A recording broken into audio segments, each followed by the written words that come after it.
Hello, welcome to Oxford Heirlooms. Today we're going to attach our insertion to the edges of the top side piece of the bonnet and the back piece of the bonnet.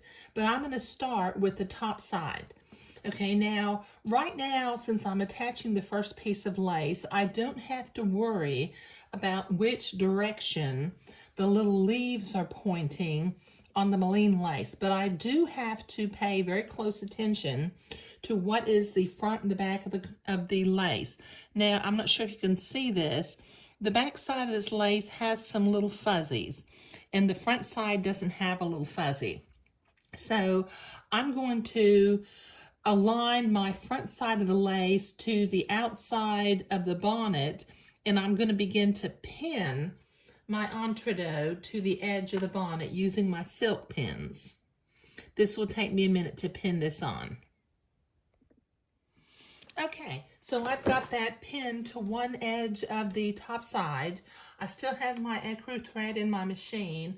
I was zigzagging, so I'm going to set this back to a straight stitch.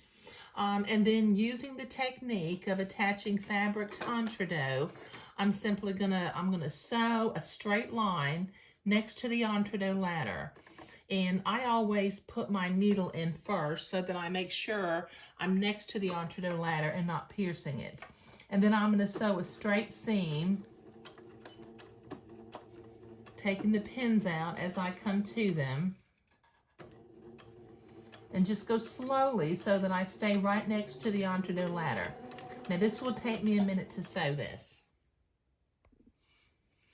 Okay, so I've got that sewn on. So what I need to do next is I need to go to my ironing board and I need to iron back that seam along the entredeaux edge. So that will take me a minute to do.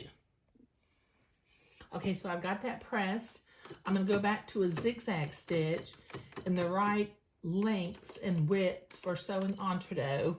And then I'm going to zigzag along this entredeaux line in the folded fabric. Okay, making sure that I pierce the fabric on one side and go through the entredeaux holes on the other side. And I don't go real fast because it's real easy to float from one side to the other. So this will take me a minute to get this done. Okay, so I've got that zigzagged on, and as you can see, we can see a shadow of that seam through the top side of the garment. So using my specialty scissors again, I'm going to trim away this excess entredeaux next to my zigzag line. See if you can see me do that. Now, once again, these specialty scissors are not sold in the big box stores, so I will include a link down below in the video description where you can order yourself a pair if you don't have a pair already. But this will take me a minute to get this clipped off.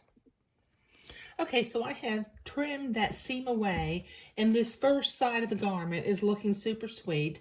Now, I need to repeat these steps on the other side of the garment, sewing the insertion on, ironing, then zigzagging, and then trimming away my seam allowance.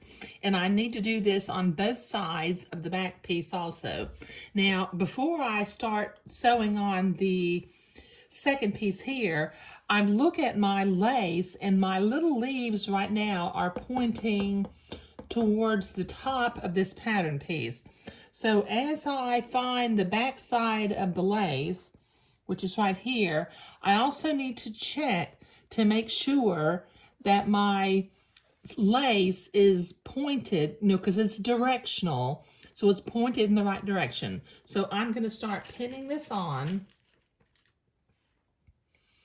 with the fuzzy side toward me and the unfuzzy side leaning up or, facing the top of the garment. But that'll take me a minute to pin.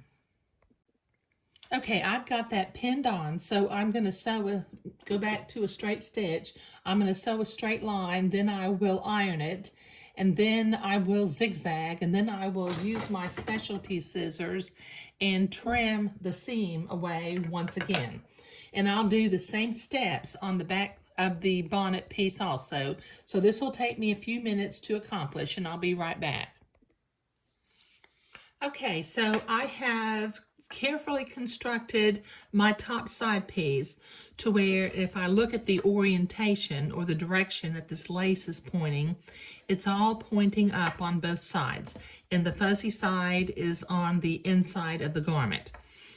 Okay, now I did the same thing for the back. The two pieces, as I'm looking at it this way, the direction of the lace is pointing to the top of the bonnet. Now, since this is a T-cap bonnet and it literally will be sewn in the shape of a T, this back piece is going to have a bottom and it's going to have a top. So using my fabric marking pen, I'm going to simply write the word top on one end where the lace is pointing up. So when the bonnet is on the back of the baby's head, the lace will be pointing up. Okay, but attaching our insertion lace was what we were doing today. And once again, I will put a link to these specialty scissors down below in the video description, because if you do a lot of heirloom sewing and you find yourself trimming lace and entree, they really are an invaluable tool to have in your arsenal. But that's what we're doing today. Thank you.